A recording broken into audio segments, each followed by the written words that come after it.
alohan'ny niangatsika teto an-tanindrazana dia namakafaka sy nanontany tsara ny fomba ny fandehan'ny toe-draharaha rehetra sy mizotra ny toe-draharaha na ny fivoriana natao tany a New York. Rehefa misy fivoriana ohatran'ireny dia misy ny atao hoe vérification de pouvoir, ary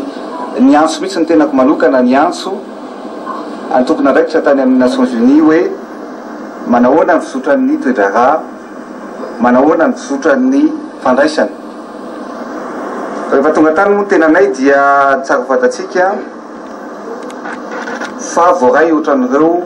filoham-pirenena rehetra teo amin'ny lafin'ny fandraisana. Zay aloha zany voalohany. Nazana zany nefa fatatsika ny toe-draharaha na ny situation any Madagasikara eo anivon'ny firenena sasatsasany eto Madagasikara, eto aty Afrika moa zany marimarina kokoa. Fa eo anatrehan'ny Nations Unies dia ombeniombeny satria ohatrany lasa resaka be le izy, fa dia nasaina amina maflo ny tetezamita ny tenako Andry Rajoelina, ary voasoratra ombeniombeny tao anatin'ny programme officiel ny hoe mandray fitenenana. Tsy de tena nysabaika loatra fa marina filoham-pirenena afrikana zay matahotra ny fandehan-javatra ny fandehan-draharaha taty Madagasikara zay nasa nandrodana ny jadona, nandrodana ny dictature, ary matahotra ireo filoham-pirenena afrikana ireo ny anaovan'ny mpanohitra a Madagasikara ohatra, ka zay no antony voalohany indrindra nanakana ny misy olona ihany koa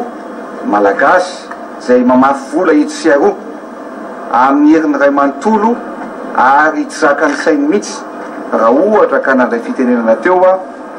ny tenako. Nefa nazanona zany aza dia azoko lazaina hoe fahombiazana ihany satria voalohany indrindra tsy vida ny seza Madagasikara fa ny soloko teny, ary ny tenako no nanasony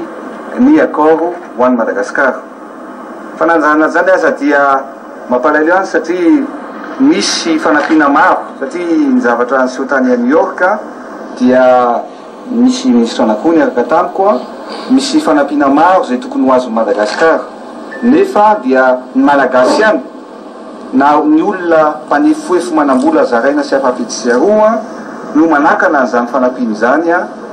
tsy ho anampiana ny vahoaka, tsy ho anampiana ny malagasy. Tsy misy afa-tsy ny firosoana faran'izay aingana amin'ny fifidianana no vahaolana ivoan'ny Madagasikara ny krizy raha namarany Flo Andry Rajoelina notsindriny fa ny vahoaka ny tompony fahefana ary ny vahoaka ny tokony andidy sy anapaka izay olona tiany hitantana ny firenena. Marina ho avy ny 6 Oktobra, marina hoe betsaka ihany koa ny amin'izao tsika amin'ny teny zao ny azo lazaina amin'ny teny vahiny hoe lobbying atao hoe tsy aroa mba ahafahana anamelohana indrindrindrindra ny mpitatana ny tetezamita ankehitriny. Tsika nefa dia tsy kivy amin'izany fa tsika manana finoana, manana fanantenana, ary tsy maintsy miroso hatrany ary tsy maintsy ho avitra ny firenena. Ka ny vahaolana arosoko ary efa narosoko hatramin'izay ninona resaka ho atao amin'ny zavatra toe-draharaha iainan'ny Madagasikara ankehitriny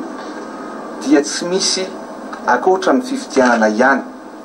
Zay ny anany sosikevitra nataoko ary zay ny janonako tao Paris resahako tamin'ireo ankilafikery hafa, resahako tamin'ny tompony andraikitra mpitatana tao Frantsa ihany koa, tamin'ny filoham-pirenena hafa ihany koa tany États-Unis dia ny hoe ny anaovan'ny Madagasikara, ny roson'ny Madagasikara amin'ny fifidianana farak'izay aingana, satria ny vahoaka no tompon'ny fahefana, ny vahoaka no misafidy araka demokratika ny olona zay tokony hitatana ny firenena, ka tokony tsy atahotra hiroso amin'izany ny vahoaka malagasy, ary zay ny vahaolana rosoko, ary tokony hiasa